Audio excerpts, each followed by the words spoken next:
Hello, my name is Drew Moore, and the case that I chose to present on was Jagger versus Douglas County School District as part of EDU 503.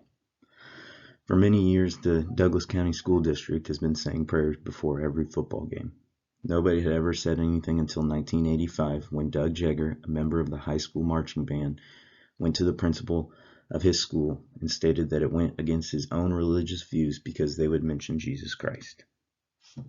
On June 2nd, 1986, the superintendent of the DCSD, along with the attorney of the district, Donald Mountain of the Douglas County Ministerial Association, the Jaggers and their attorney met to come to a compromise. The first compromise put forth was to make the invocation secular by making it more inspirational than religious. This would be called the Equal Access Plan. The Jaggers rejected the plan.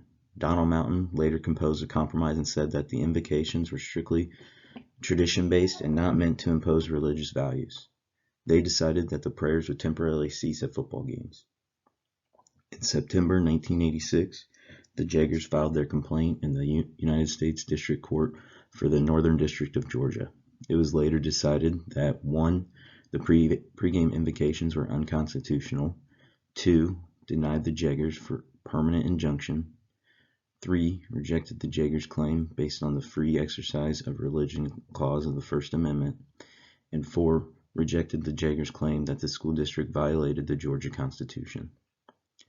One part of the Equal Access Plan was to choose various speakers to give the invocation, which the school district stated would make it constitutional and therefore would allow them to continue. The Jaggers challenged this and went to appeal. The district must be able to show that they were neutral and not trying to push a religious agenda as part of the Establishment Clause. In order for the school district to continue with their invocations, they would have to pass the limit test, which is a 3-pronged assessment. The district stated that they had secular intentions for adopting the Equal Access Plan, that the plan does not advance or inhibits religion, and the plan does not excessively combine government and religion. As the proceedings moved forward, the district court found that the invocations served 4 purposes. Number 1, the invocations were a long-standing tradition. Number 2, added a dignified tone to the proceedings. 3, to remind everybody involved in events about sportsmanship and fair play. And 4, to show good faith to the Protestant Christian community in Douglas County. The 4th point would make this case not pass the limit test because it is being used for religious purposes, especially when we consider that most of the invocations were done by ministers. The Jaggers offered to go back and accept the Equal Access Plan if it was to remain completely secular. The school district denied. The school district continues to fight, saying that invocations take place outside of the classroom, making them constitutional. However, these are still school-sponsored events on school property. It is essentially the same thing. Next, they state that a majority of the people who hear the invocations are much less impressionable and are not meant towards students. However, there were times that teachers gave these invocations and students obviously feel some sort of connection to their teachers. Third, they state that the attendance at these events is optional and that people don't have to attend. Lastly, they argue that the invocations are brief and therefore do not give enough information to push religious ideals. In the end, the court ruled in favor of the Jaggers and affirmed the decision that the pregame invocations were unconstitutional.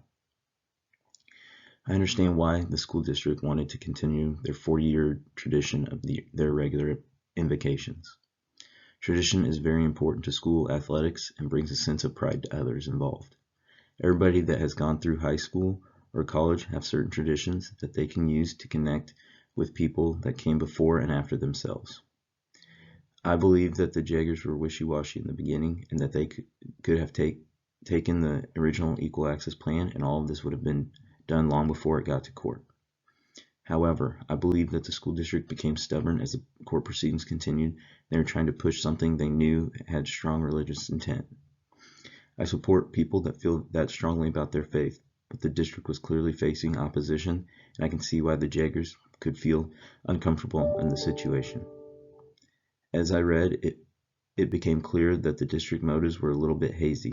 They had their motivations, or so it seems, but hid them underneath the umbrella of tradition. I understand why the court ruled in favor of the Jaggers, but I believe that much of this could have been avoided if both sides were willing to give and take.